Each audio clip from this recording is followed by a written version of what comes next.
Hello, distinguished fine people of YouTube, and welcome to this very belated 400,000 subscriber Q&A special episode thing.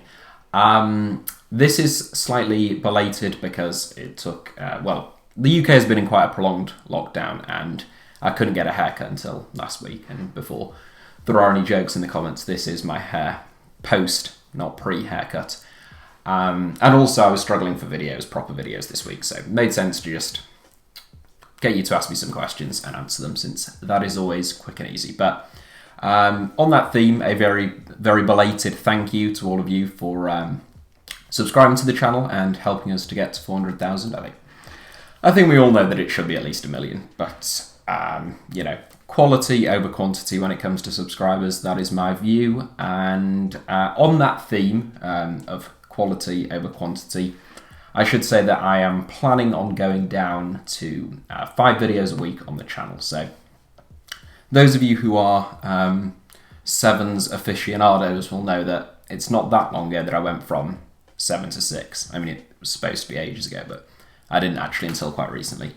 But yeah, so you will have noticed, I'm sure, that I'm making more sort of documentary videos, more long-form videos, and hopefully you're enjoying them. And if so, this is good news really, because it means that I'll be able to do more of them and hopefully also get some sleep and possibly even a semblance of a social life once things start to reopen. So apologies if that comes as bad news to you that there will be one fewer video a week, but hopefully not, and hopefully it will bring added value, so to speak.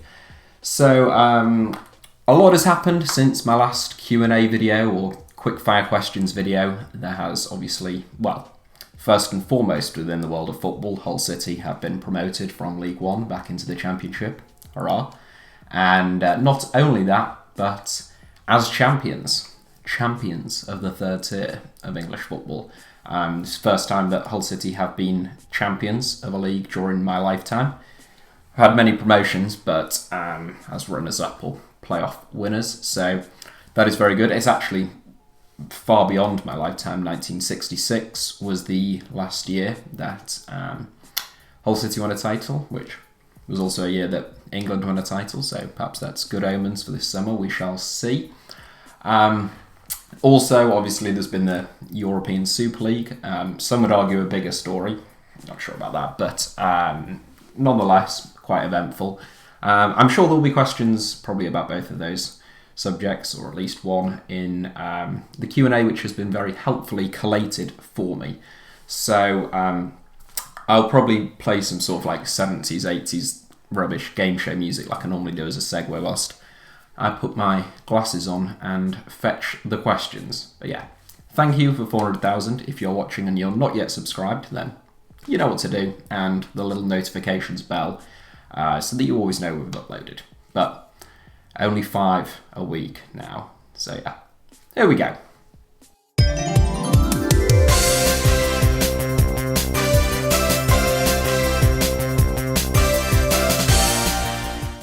Right, as ever, quite low tech on this channel. They've just written down in a notepad, so I'll read them from there and then put a little question at the bottom, so that in case you can't understand me, which will be a problem because then you won't understand the answer, but at least you will know the question.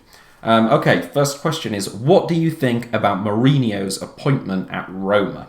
I think it made sense for both parties really, because for Mourinho, after what happened at Man United and then what happened at Tottenham, I don't think he would have got a better job than that really, unless mid-season something came up and someone was really desperate. I don't necessarily agree with my very esteemed colleague over on HITC Sport that Roma will win the Scudetto next season. I think that would be a step too far. I think Roma have some good players and they have a good team, but I think the problem for them, if you look at their forward line, they have quite an ageing forward line. I mean, some great players, Dzeko and co, but yeah, they need to replace that, and I think that will be a struggle. I don't know what their budget will be, but I would imagine that will be difficult, and I don't think that they have either the depth or the quality of an Inter or even a Juve. So, yeah, I think it makes sense as an appointment. I don't think they'll win the league next season, but I may well be proven wrong. But they could well get in the top 4, possibly. Or it could be a total car crash. We shall see. Next question. If you take out the Super League clubs, Bayern Munich and Paris Saint-Germain, who wins the Champions League in your eyes? The Super... if you take out the Bayern, PS... Right, so... I suppose... well... Dortmund would be up there, and Leipzig, Atalanta, and Sevilla. I would be tempted to say Atalanta, but seeing as though the question is framed not as who is the best team. Who's the best team? I'd probably say Atalanta right now, but who would win the Champions League without the aforementioned 14 teams? I would probably say Sevilla, because of their European pedigree.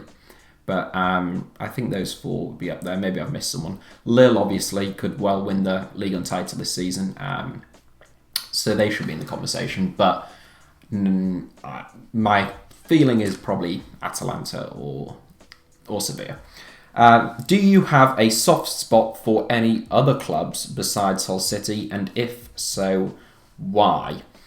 I've never had a second team until very recently, when I came across, as people who follow me on Twitter may know, a team from Ghana called Cape Coast Mysterious Abasua Dwarfs. And, well, the second part of that question was, if so, why? And I think quite literally the clue is in the name there.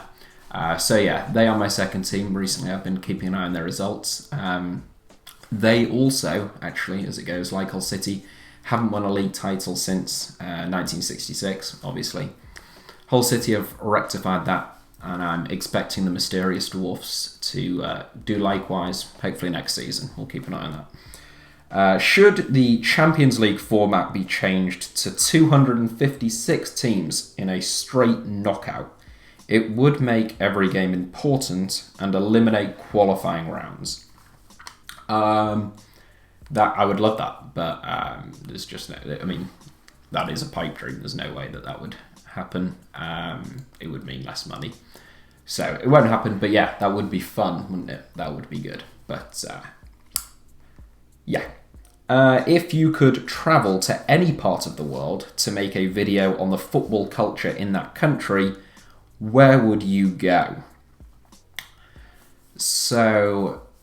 You probably imagine that I'd say somewhere like Buenos Aires or something like that, where there is a sort of very famous football culture, or it's maybe one of the big rivalries in Europe or something like that. I wouldn't, because lots of people have done that, and there's videos about that and the like. I would go somewhere very remote. I always thought that'd be interesting. So somewhere like, I know. Some of you will remember I made a documentary about the Marshall Islands, who were the only country on earth that had no representative football team or football association of any kind. That has now changed. Might even make a video about that, but they finally got a football association. They're now trying to get a national team affiliated with Oceania and then FIFA, but that's a long way off. But yeah, I think that would be amazing. Or like Tuvalu. I know that a lot of people love football there. And also the Northern Mariana Islands, because when I made my video on the best footballer from every country on earth, which is now my most viewed video, the player that I covered in the Northern Mariana Islands, his dad manages the Northern Mariana Islands and got in touch with me, and we've spoken every now and then ever since. So that would be a good, interesting place that had a bit of a tie-in as well as being quite remote. So yeah, one of those three. Probably not the answer you're expecting, but hopefully, I mean, it's my Q&A, so I can say what I want, can't I? Where would a team of Alfie Potsdamer lookalikes finish in the Premier League? I mean, I would have to try and formulate the lookalikes. I've had all sorts. Common ones, Todd Cantwell, Tom Davies. I think they're both up there, aren't they? They're solid players. They get you a... If the team was all that standard, you'd probably be looking at survival. Antoine Griezmann, some people have said, he would be the star man, I suspect, of the team. Then you've got some not so good ones. Someone said Leonardo DiCaprio, very generous, but I have no idea if he could play football. I suspect he's struggling in the Premier League. There was also a woman off EastEnders that someone said I looked like. Or was it? It might have been another one of the soaps. I imagine she'd struggle. So overall, I think the number of non-footballers would probably see them finish last. But with Griezmann, maybe, bagging 15 goals still. So, I'm going to go for bottom. Copa America predictions. Nice short one. Brazil look like the standouts again, don't they? If we're honest. But it's hosted, I believe, this year in Argentina and Colombia.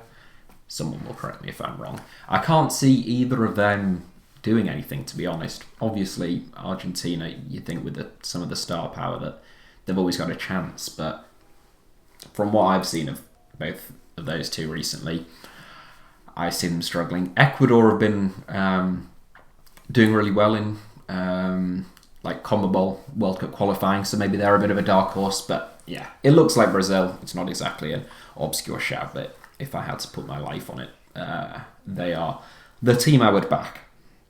Best World Cup of all time.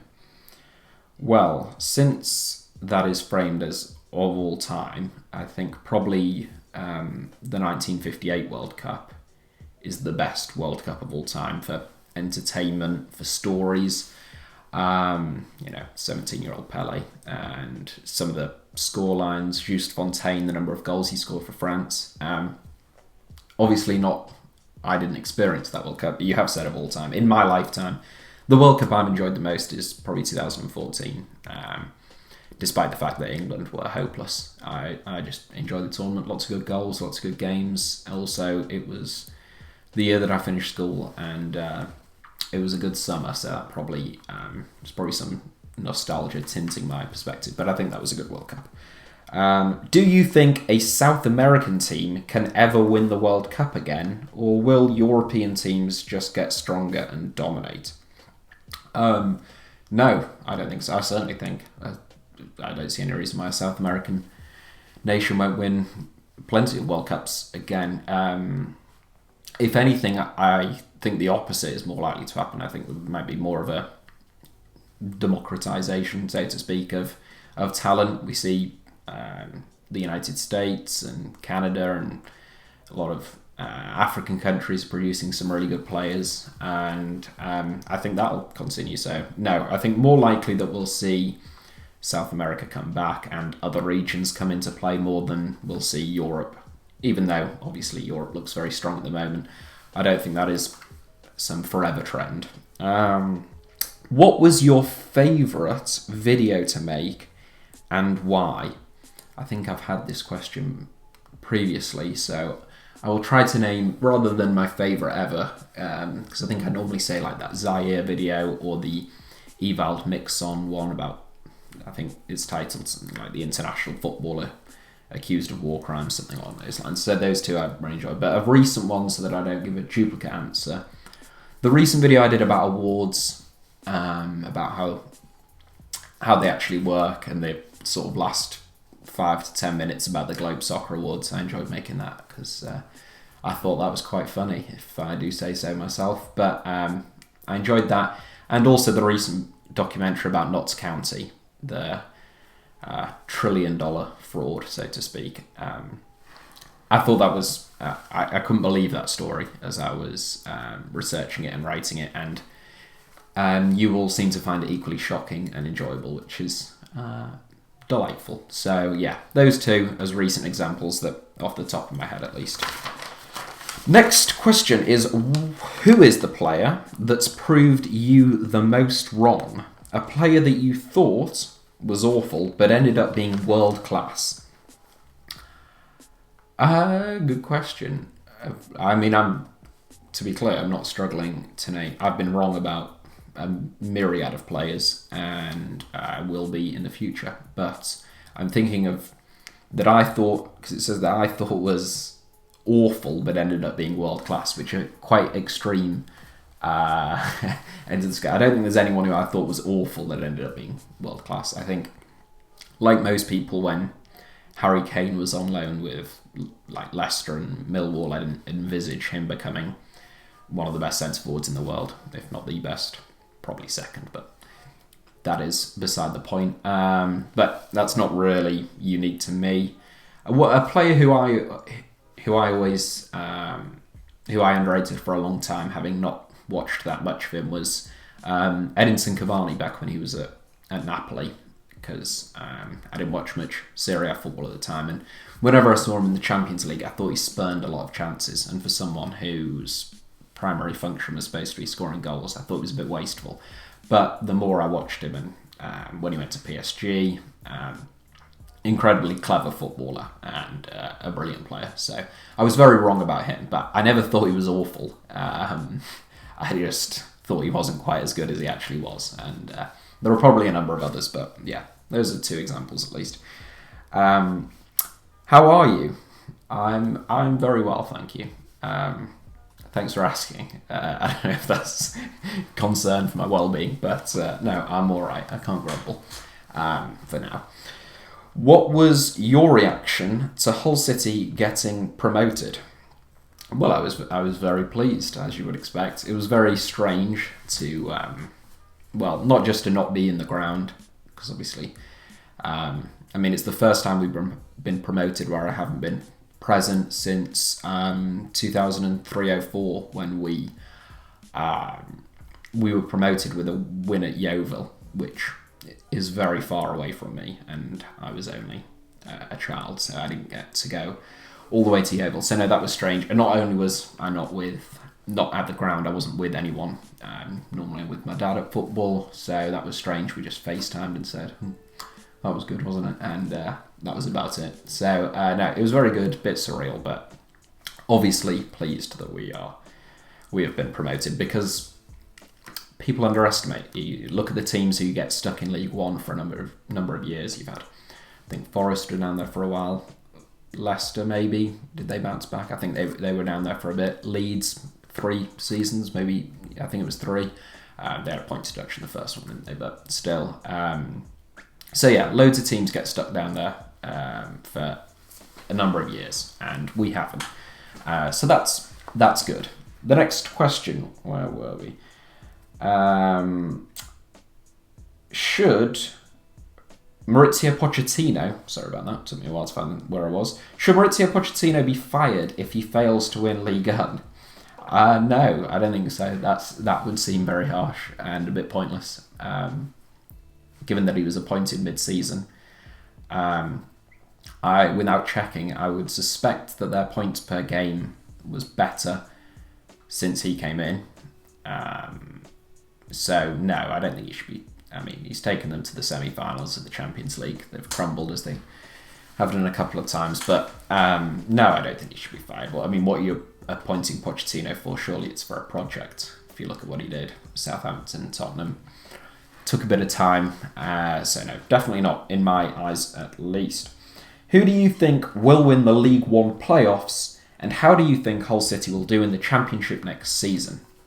The League One playoffs are so unpredictable, but if I had to pick one out, I would say probably Charlton, just because I like Nigel Adkins. I think he's a good manager, and they've been, whenever I've seen them, which admittedly isn't particularly frequently, but I believe their form is very good since he's come in. And if I had to back someone, you never know in the playoffs, but if you had to, I'd say them. And for Hull City, I think it's impossible to say before I know what our summer business is going to be. We've got players on loan.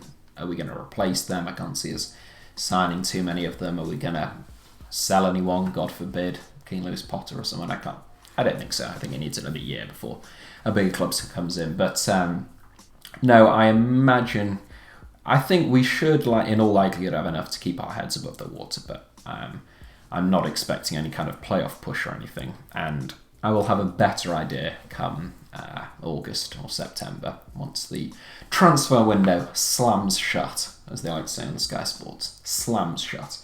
Next question. Without being too biased, good luck with that, can you inform a non-watcher of how good Ian Ashby was? Ashby should be with two E's, not with a Y there, to be pedantic. But Ian Ashby, how good was he? Well, as a footballer, he was not, Ronaldinho, he was not, or JJ Kocher, who he played alongside, he was not. But he was even though he was quite ill-disciplined, particularly when we signed him, he was a very clever footballer. He was like a poor man's Roy Keane. So he could read the pattern of a game, knew when to disrupt it, knew when to leave a cheeky foul on someone, knew how to get most of the time a yellow rather than a red, or just a warning instead of a yellow. A bit like you see with Fernandinho sometimes, frames the foul cleverly enough to get away with it. So, not that I want to make out that he was just some brute that just disrupted games, but he was good at doing that. And he was a fantastic captain. That was his leadership was outstanding. And every time we got promoted, for those of you who don't know who Ian Ashby was, for the record, which I imagine is quite a substantial number of you, he joined Hull City on a free transfer. He was from Cambridge United when we were in the 4th tier of English football. He captained us through every division, the only person to ever do that in the history of the English game. So right from, it was Division 3 at the time, League 2 now, all the way to the Premier League as captain. And midway through that, he suffered an injury that was so severe, he was told he might not be able to walk again, and that he'd certainly have to retire. Managed to come back from that. So, pretty incredible story. Not the most technically gifted player, of course, but a very important one for Hull City, and a very good one at what he did. Knew his limitations, and I've probably given you far more information than you or anyone else required, so I shall move on. Did you ever go to Bootham Crescent? I did. That is the home of York City, again, in case anyone doesn't know, or was the home of York City. Yes, I went at least twice. I went when I was really young, I think with my school or something, for a stadium tour. Unless that was for a party. I was tiny. I'm 6 years old or something. And then I went not that long ago. Well, it probably was now, actually. I think we were in the Premier League at the time, so it's a little while ago at least, for a pre-season friendly. So yeah, I've been at least twice from memory. I've probably been more, but you just said have you been, so I could have just said yes, couldn't I? Could you see yourself working at a football club, and if so, what role? I can't imagine as a player at this stage, 25 now, I think that ship has sailed. I applied for loads of jobs working for football clubs when I started in journalism, but it would be sort of as a press officer person, media, communications. So probably not. I would rather do this because, I would rather not be a mouthpiece for a club. I'd rather be a mouthpiece for me, saying what I like, which is what I get to do now. But make no mistake, if I got sacked and I got a mortgage to pay, I would take any job going. But no, unless I need to. Premier League signing of the season. Well, it's Ruben Dias, isn't it? That one. But that's a bit obvious. So, if you were looking elsewhere, Wesley Fofana, I think, is going to be one hell of a... he already is one hell of a centre-back, but he's going to be seriously special, I think, if he gets, keeps his head down, keeps working hard, and gets a bit of luck on the injury front. I think he's pretty impressive. Yeah, they stand out. Rafinha at Leeds has been really good as well, but yeah, it's Diaz. Can you help a colleague out and plug Alexpo, please? Hi, James. Some of you might not know, if you watch both channels, HITC Sport and HITC Sevens, I know that the number of people who watch both has actually diminished over the years as the content has become rather different. But if you do watch HITC Sport and you're aware of James, who is, you have the Irish guy in James, he's no longer making videos for HITC Sport, and he makes videos for a channel called Alexpo. They're normally gaming related, sort of like FIFA, Football Manager, that kind of thing. So if that sounds like your bag, go and check it out. And James, you can transfer me directly into my bank account for that shout out there. That's not free. Start one, bench one, sell one. Di Stefano, Puskás, and Josef Bican. In the order that they were given, I would start Di Stefano, bench Puskás, and sell Bican. Easy, without a second's doubt. Next question is Gerrard versus Olympiacos or Zidane versus Leverkusen? Which was the better goal in your opinion? Zidane. Just give a quick one there. The technique, ball dropping, weak foot. Yeah. I mean, Gerrard, the moment was incredible, and they were both incredible moments. You think Zidane's was in a Champions League final, but the stage, the way the ball looped down with his weak foot, both incredible goals, but Zidane's, I think, the much more difficult technique and the more impressive goal. Which national team are dark horses for the 2022 World Cup? Dark horse, I never know exactly what that term means. Does that mean dark horses to win it, or just to have a good run? Or even to get there? I guess we're at the qualifying stage at the moment.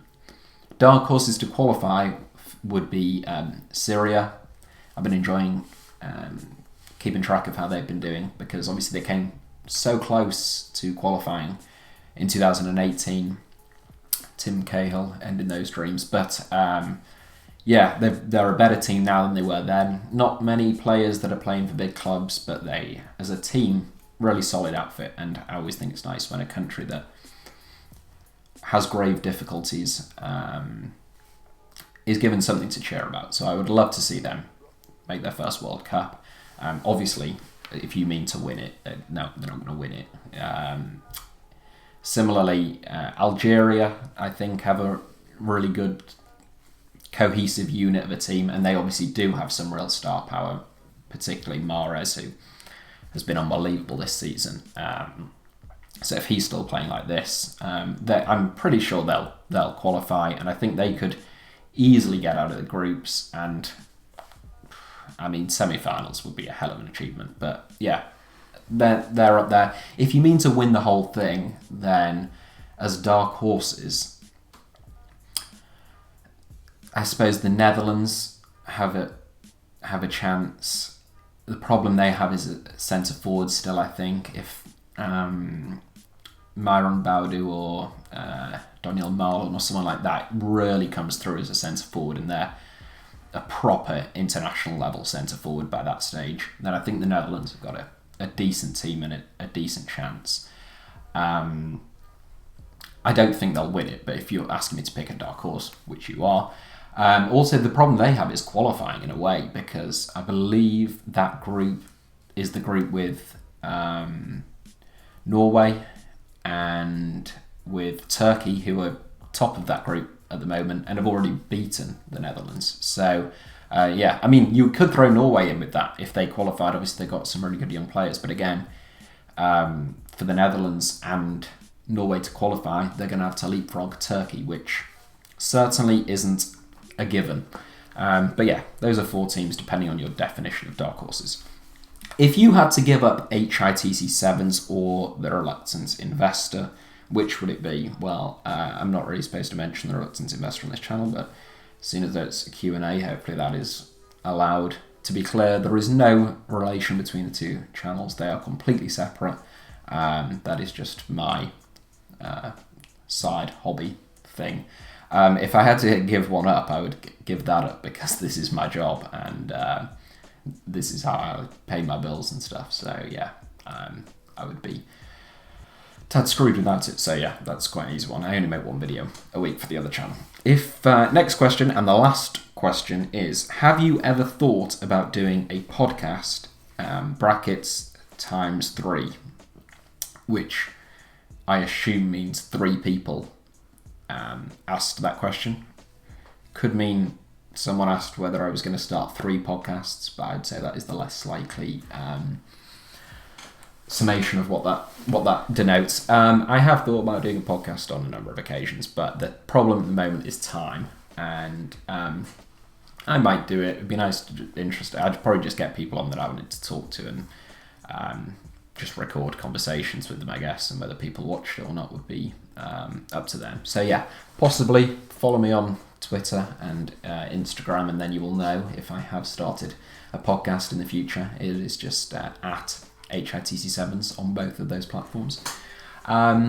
So yeah, those are all the questions. This video is probably extremely long, which will be very off-putting to people when it pops into their home feed or subscription things, and it tends to just be subscribers and the more die-hard subscribers who actually watch these Q&A and quick-fire question videos anyway. So, and particularly die-hard who make it this long through after some of my rambling answers. But yeah, thank you all as ever for watching, particularly this video, but all of them. Thank you to the 410,000, I think it is now, may even be slightly higher when this video comes out, 1,000 subscribers. So that is a great figure, as we say, should be much higher, shouldn't it? Let's be honest. But it'll do for now.